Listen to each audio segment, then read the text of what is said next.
Hey guys, and welcome back to another Woodbrew video. This week we are building out the Inventables booth for Workbench Con. Let's get started.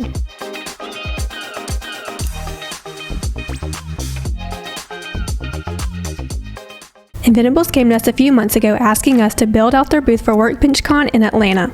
We had never done something like this, so we are super excited to come up with a unique design for them.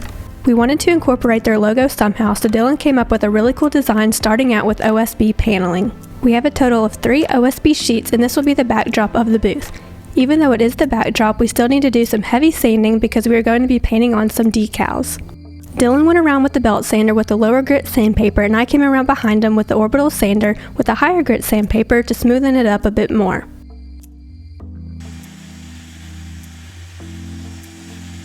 And yeah. Since we will be taking the van, we needed to cut these sheets down enough for them to fit. We will be attaching them back on when we get to the convention. We had a local sign shop cut us out 3 different decals to go on each OSB panel. With some normal flat black paint, we can paint in the negative space, let dry, and then peel off the vinyl for a perfect finish. The I and the N in Inventables will be painted on the piece that we cut off. This decal is really cool. It is their logo turned into a pattern, and it will be placed in the back center to break up the words we have going on the other 2.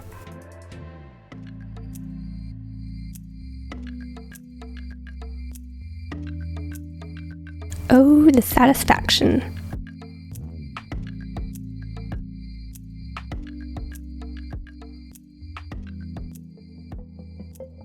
Now moving on to the logo that will be the main centerpiece of the booth.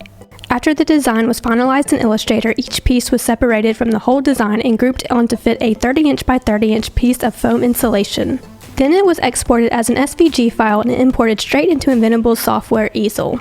It took around 20 minutes to cut each 30-inch by 30-inch piece, and we had 7 of them for 1 layer. We will repeat this process 3 times because we are making 3 layers of the logo, just so it'll be substantial in thickness. We absolutely love how this turned out, with each intersection being a dovetail joint. In easel, you can add tabs so the pieces won't move around while the machine is still carving other parts. All you have to do is cut the tabs to release the pieces when you're all done.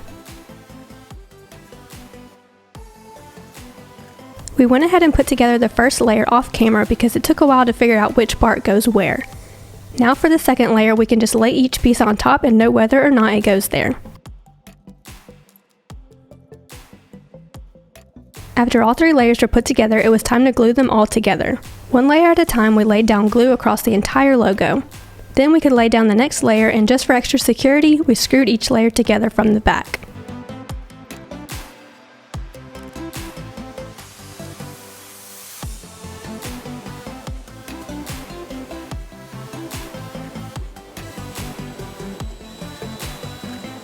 To make sure each layer was getting a good bond, we added weight with whatever we had laying around.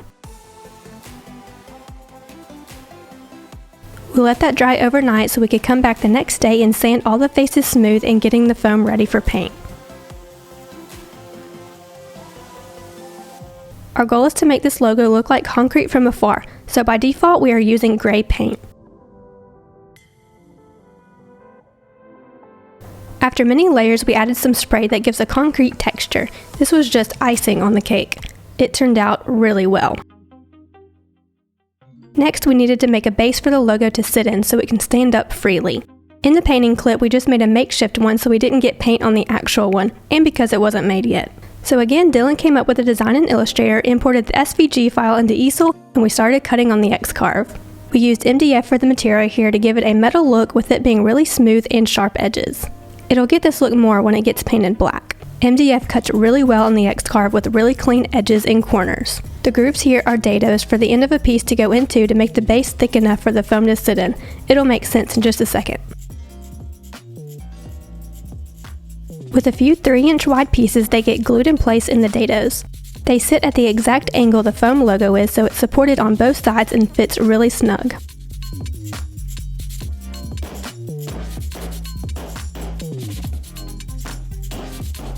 Then the other side gets glued and pin nailed in place along with the bottom.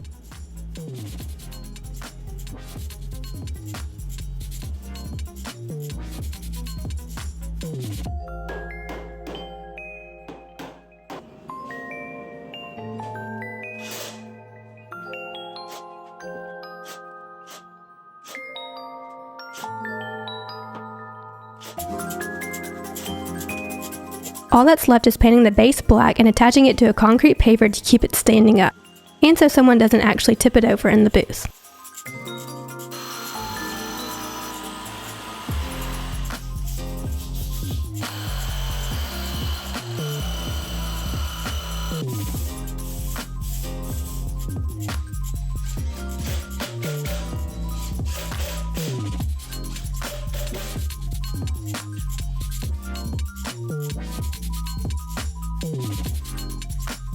The very last thing we did was screw in a few bolts to the base and the foam to keep them both together.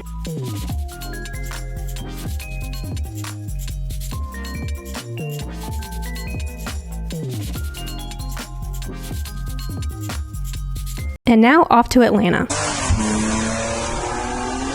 It's almost springtime, so we brought an 8x10 turf rug to cover the entire booth floor, and so it's comfy to stand on throughout the weekend. Next is to assemble a pergola that is going 8 feet high and is the same size as the booth. Before we left, we pre-drilled all the holes for these brackets to make this assembly process go a lot faster.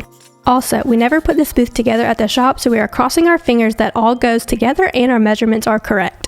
The 4x4 boards are the front 2 posts and the 2x4 boards are the back 2 posts. We managed to fit 8-foot 2x4s in the van, which will be the front to back stretchers, but we still needed 10-foot stretchers to run left to right up front and on the back side. So we cut them down to size at the shop and then attached them together here using these brackets. Now we can assemble the entire right side and bring it into the booth.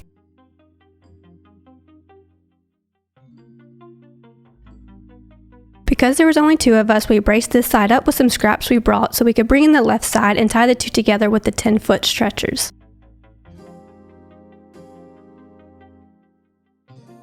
Now for the panels and attaching the pieces we had to cut off. The cut off pieces are the top pieces so they won't be holding any weight, and they are getting screwed into the pergola to keep them upright.